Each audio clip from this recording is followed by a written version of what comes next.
Let's quickly check in KwaZulu-Natal, in Pietermaritzburg to be specific, at the High Court there. The High Court will shortly rule on former President Jacob Zuma's bid to stay out of jail. He brought the application on Tuesday, arguing that his arrest should be stayed until the Constitutional Court hears his rescission application next week. I believe we'll be joined by Siphamandla Goge in a moment, but also Desen Tathia, also tracking developments around protests in KwaZulu-Natal around this particular matter. So let me see if I can get both of you in before the judgment starts.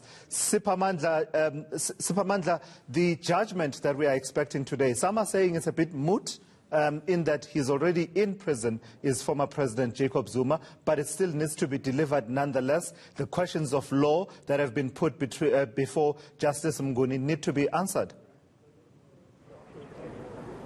Indeed, and one of those will be the issue of jurisdiction. We expect that this judgment that will be handed down in 3 minutes from now will delve into and deal with the issue of jurisdiction. That's one of the arguments that were threshed out here in court when the former president applied to put on hold his pending arrest. At the time, we know that he's already behind bars. He's been incarcerated. So many people are saying the judge now will not be under pressure to rule on that because the deadline is lapsed. The former president has been arrested, is behind bars, but still this judgment will be very, very critical in terms of outlining and ruling on issues of jurisdiction. Remember, those who were criticizing the former president's legal team, they were arguing, why did they decide to come to the High Court KwaZulu-Natal Division sitting in Pietermaritzburg instead of going to the Constitutional Court, which is the one that handed down the judgment and found the former president guilty of contempt of court. So some are saying the former president's legal team wasted time,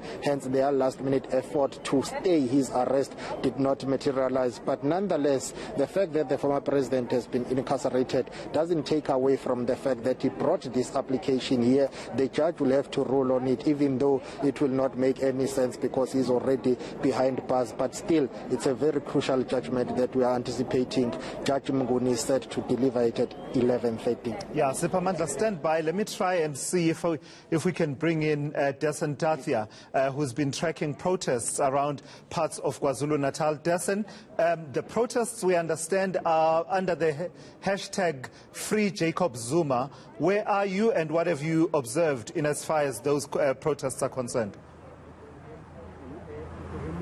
Well, Tulas, we're in Mpangeni, and ironically, I guess, it's also at a police event, and it's not far from here where one of those protests that you're talking about was actually taking place. It's as you enter Mpangeni, there were vehicles that were blocking off an intersection there. Now, this is similar to some of the pictures that you would have been seeing from Durban and surrounds. There are also now reports coming in of disruptions on the N3, and as you rightfully said, these are supposedly under the banner of Free Jacob Zuma. Now, if Duduzile Zuma's tweets are anything to go by, it certainly is, because she's been posting some of these videos and using that specific hashtag. So we've had the opportunity to very briefly speak to the Police Minister, Bheki Cele, who is here with his troops.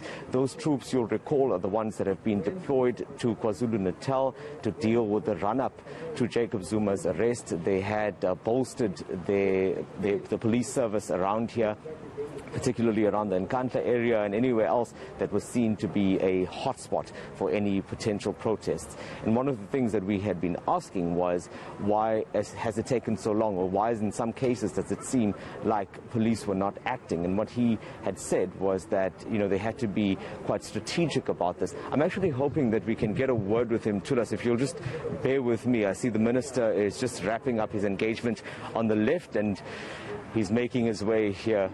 Minister, if you wouldn't mind joining me. So we were just discussing, I was talking to my colleague Tulas now, and we were engaging around some of these protests we were talking about earlier, particularly the ones that are even leading into Mpangeni. What kind of a handle do police have on it? Because we are seeing it everywhere today since the morning.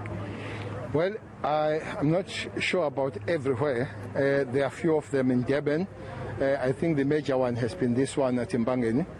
The Mpangeni is unfortunate that you came late, but everybody else came earlier before you. That includes us. That is because 14 trucks here were blocked. What happens is not necessarily the drivers of the truck. There are a group of people, looks like they've been mobilized from different areas to come here. They stop the truck, they take the keys and they go away. They leave the trucks in the middle of the road. 13 of those people have been arrested. They're in custody as we speak. There were a few ladies, I think 2. We found the keys of these trucks in their pockets as we arrest them and put them there. So those trucks have been moved. But we are also making the way with the companies themselves to give the spare keys, but we are trying to get the capacity of the tow trucks to be able to open the road. The road is open between Mbangeni and Richards Bay. That is going. But as we were coming here to thank these officers that were here, the provincial commissioner and the head of the special forces nationally, they are working to see how long can they keep this extra this extra power that is here, this human resource that is here to help on those particular things. I just want to talk about that. So we're talking about having these extra police officers here, particularly with the incidents we've been seeing. Is there any confirmation that these incidents, these protests and these disruptions are in fact linked to this campaign in support of the former president? Well, they are, because there are people that are clearly political activists among those that are arrested. What will be done to reassure the public? We've seen a lot of people coming forward saying that they are afraid of what they've deemed lawlessness. I mean, we ourselves were there when people were firing guns on the N3, bringing the place to a standstill. How then do you reassure the public that, especially under level 4 as we are now, that the police still has control over these regulations and ensuring that there is no anarchy, so to speak? Well, I think by now everybody at least will be giving the police some lot of latitude to say there can't be an anarchy in the country.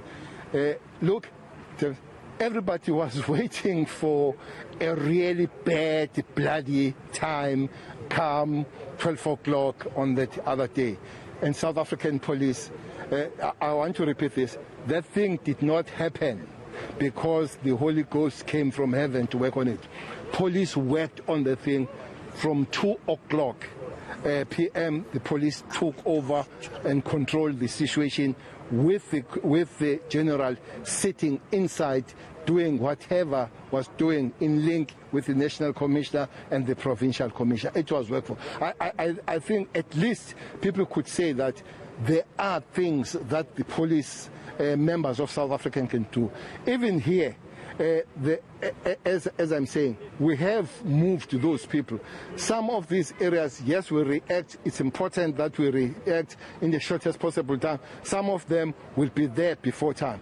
But the members that you see here, they came for specifically the operation that was supposed to be here come that particular hour. Now they are here. Police are negotiating to leave because they're quite an extra personnel to work on these other matters that are flaring up. So let me just leave you with this, Minister. So I know we've also heard reports of how in some cases where these gatherings are taking place, there are people that are identified, but police may not have intervened at that particular time because of the environment and how volatile it may have been. Is there an assurance then that those people that have been identified, for example, those firing their guns, those that have been blocking the freeway, will they be arrested? But I've said 13 people have been arrested already. Above these, Minister. I know you're talking about this incident. I'm talking about the other incidents leading up to this weekend. 13 people have been arrested already here on the spot. This we have explained. Police will arrest you, but they will assess the situation. What will be the resistance, what will be the response might lead us on the bloody situation. Police must always avoid that. But it does not mean that you won't be arrested. For Nkandla, as it happened that particular Sunday, we have opened the cases. We know who are chasing. We are working together with the NPA. Those people are identified. Even yesterday, we are getting the addresses of some of them coming from different areas. That's another thing, by the way, by Nkandla. There were very few local people there.